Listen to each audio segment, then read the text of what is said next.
সংগ্রামী সহযোদ্ধা ভাইরা আজকে উপস্থিত আছেন বিনোদনগর ইউনিয়নের কমিটির পরিচয় পর্ব এবং নবাবগঞ্জ উপজেলার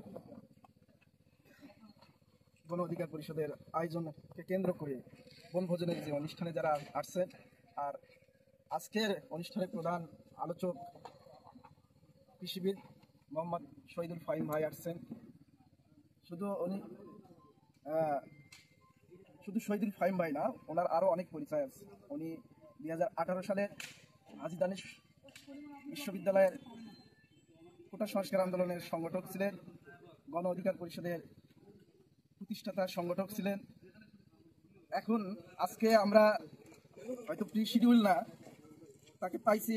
আমাদের নবাবগঞ্জবাসী অনেক অনেক গর্বিত বোধ করতেছে এবং খুশি হয়েছে। হয়তো আয়োজনটা আমরা অন্যভাবে করতে চাইছিলাম, ইনশাল্লাহ যতটুকু হয়েছে আলহামদুলিল্লাহ আরও ভালো হবে হয়তো পরবর্তীতে। তবে এতটুকুই বলে রাখি, গণ অধিকার পরিষদ একদিনে আসেনি, একদিনে গড়ে ওঠেনি, হঠাৎ করে প্রেস বিজ্ঞপ্তি দিয়ে কিন্তু গড়ে আসেনি। যে সময় বিএনপি জামাত সহ অন্যান্য দলগুলো বলতো আমরা আন্দোলন করব ঈদের পরে পরে, মনে মনে আন্দোলন করে, মনে মনে দলকে ভালোবাসে, সে সময় বাংলাদেশে খুঁজে পাওয়া যেত না বিরোধী দলের লোককে। প্রায় 90% লোক ছিল আওয়ামী লীগ। আজকে 5 আগস্টের পর এই 90% আওয়ামী লীগ কই গেল ভাই? জবাব দিতে পারবেন? তার মানে সবাই বাধ্য হয়ে এক প্রকারে এই ফ্যাসিস্টের দমন পীড়ন এবং নির্যাতনের কারণে পরিচয় দিতে হবে আমিও আওয়ামী লীগকে সমর্থন করি। যখন এরকম পরিচয় দেওয়ার মতো কোনো লোক ছিল না বিরোধী রাজনীতি করে, তখন 2021 সাল নয়, 2016 সাল থেকে আমরা কোটা সংস্কার আন্দোলন শুরু করি। 2018 সালে কোটা সংস্কার আন্দোলন ব্যাপক হারে সারা বাংলাদেশের জনগণের কাছে পৌঁছে যায় এবং সেটা কি আন্দোলন সফল হয়। এবং তারই প্রেক্ষিতে 2024 সালে আন্দোলন চলতেই আছে, এই বৈষম্য বিরোধী আন্দোলন। আমাদেরই নেতৃত্বে এই আন্দোলন সফল হয়েছে, এই ফ্যাসিস্টের পতন হয়েছে। আজকে আমরা একটা সুন্দর সরকার পেয়েছি, কোনো দলের না। কেউ বলতে পারবে না এখানে আমার দলের লোক একজন আছে, কেউ বলতে পারবে না যে জামাতের একজন লোক এই সরকারে আছে। একটা অন্তর্বর্তীকালীন সরকার, যে সরকারটা মানুষের অন্তরে জায়গা করে নিয়েছে। তো আমরা আশা করি এই সরকার যদি আরো কিছুদিন থাকে, আমাদের যারা গত 17 বছর দমন পীড়ন নিপীড়ন হামলা মামলা নির্যাতন করেছি, আমরা রাজনীতি করতে পারছি, আমাদের খবরগুলো আমাদের চিন্তা চেতনাগুলো মানুষের কাছে যে পৌঁছাবো এই মিডিয়াটা আমরা পাইনি, এই মাধ্যমগুলো পাইনি, জনসভা করতে দিত না। এখানে আমরা কয়েকবার প্রোগ্রাম করেছি, প্রোগ্রাম শেষ করার পরে দেখি যে সবার বাড়ি বাড়ি পুলিশ। এইখানে যেখানে আজকে সামিয়ানা দেখতেছেন, খোলা মাঠে আমরা বসে প্রোগ্রাম করেছি। এরকম একটা অবস্থা। এই পরিস্থিতিতে গণ অধিকার পরিষদ আজকে সারা বাংলাদেশের 64টি জেলায় আমাদের জেলা কমিটি আছে। শুধু গণ অধিকার না, গণ অধিকার পরিষদের আরো অঙ্গ সংগঠনগুলো রয়েছে, ছাত্র যুব শ্রমিক থেকে শুরু করে সবগুলো অঙ্গ সংগঠনের কমিটি আছে। শুধু তাই নয়, উপজেলাগুলোতে আছে কমিটি, প্রতিটা উপজেলায় কমিটি আছে আমাদের অঙ্গ সংগঠন। ঠিক একইভাবে আমাদের যে পেশাজীবী সংগঠন আছে, আইনজীবী পরিষদ আছে, নারী অধিকার পরিষদ আছে। আমরা কিছুদিনের মধ্যে কৃষক অধিকার পরিষদের যাত্রাও শুরু করবো ইনশাল্লাহ।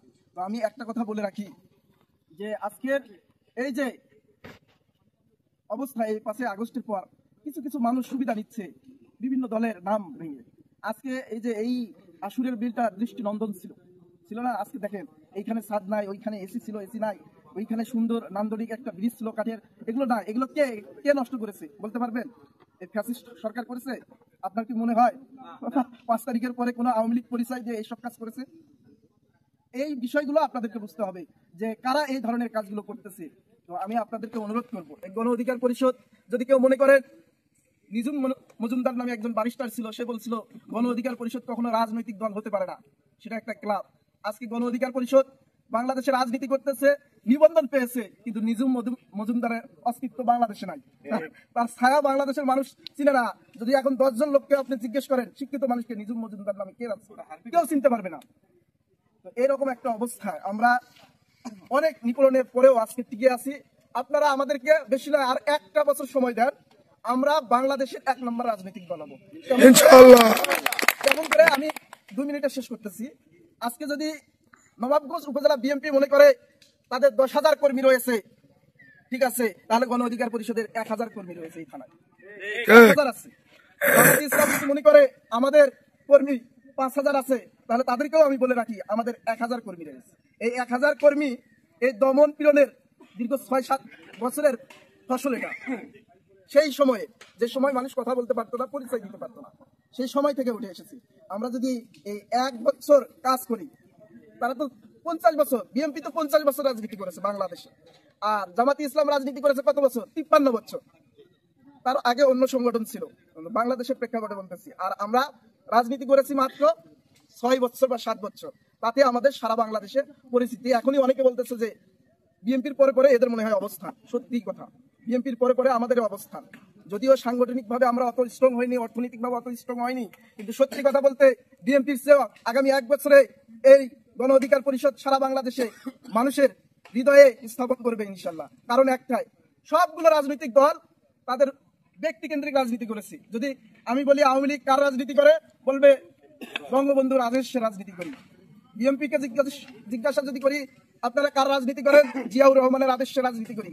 গণ অধিকার পরিষদের কে যদি জিজ্ঞেস করেন আপনারা কার রাজনীতি করেন, বলবে আমরা মহান মুক্তিযুদ্ধের চেতনায় সাম্য, মানবিক মর্যাদা, ন্যায় বিচার প্রতিষ্ঠার লক্ষ্যে রাজনীতি করি বাংলাদেশে।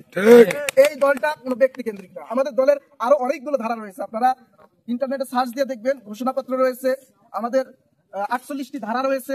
এগুলো যদি আপনারা গঠনতন্ত্রে পড়েন, স্টাডি করেন, যে বাংলাদেশের এত স্মার্ট দল, রাজনৈতিক দল আর কখনো আসবে না। এই চিন্তা চেতনাগুলো এখন মানুষ তাদের বিভিন্ন দলের প্রস্তাবনা দিচ্ছে, আর আমরা চিন্তা করেছি আজ থেকে 6-7 বছর আগে, সেগুলো এখন মানুষ ভাবতেছে। তো এরকম একটা দল বিদ্যুৎ গতিতে যাদের অগ্রগতি, বাংলাদেশের প্রতিটা ঘরে ঘরে আমাদের সমর্থক রয়েছে, এখনো হয়তো নাম লেখাইতে পারতেছে না। আমরা প্রতিটা ঘরে ঘরেই যাবো ইনশাল্লাহ খুব দ্রুত। তো আমি আপনাদেরকে বলে রাখি, নবাবগঞ্জ উপজেলার যে 9টি ইউনিয়ন রয়েছে, আমরা 9টি ইউনিয়নে কমিটি দিব। আজকে বিনোদনগর ইউনিয়নের কমিটি ইনশাল্লাহ ঘোষণা হবে, সেই সাথে আরো বাকি 8টি ইউনিয়নের কমিটি আমরা খুব দ্রুত দিব। যারা আগ্রহী আছে, আজকে যদি এখানে 100 জন কর্মী থাকে, ইনশাল্লাহ এই 100 জন 10 জন করে করলে 1000 জন হয়ে যায়, যাবে না? তো 10 জন করে সমর্থক, 10 জন করে কর্মী করা কয়দিনের কাজ? এই যে লেভেল প্লেইং ফিল্ড রয়েছে, এখন কেউ হামলা দিবে না, এখন কেউ মামলা দিবে না, এখন কেউ আপনাকে নির্যাতন করবে না। এরকম একটা লেভেল প্লেইং ফিল্ডে আপনারা নিজ জায়গা থেকে নিজেদের অবস্থান তৈরি করবেন। আরেকটা কথা বলে রাখি, যে গণ অধিকার পরিষদ কখনো অনিয়মের প্রশ্রয় দিবে না, কখনো চাঁদাবাজিকে প্রশ্রয় দিবে না, কাউকে হামলা মামলা দিয়ে হয়রানি করবে না। যদি কেউ আপনাদেরকে এই এলাকায় হামলা দিতে চায়, মিথ্যে মামলা দিতে চায়, চাঁদাবাজি করতে চায়, অন্যায় ভাবে কারো কাছে দখলদারিত্ব করতে চায়, আমাদের সঙ্গে যোগাযোগ করবে।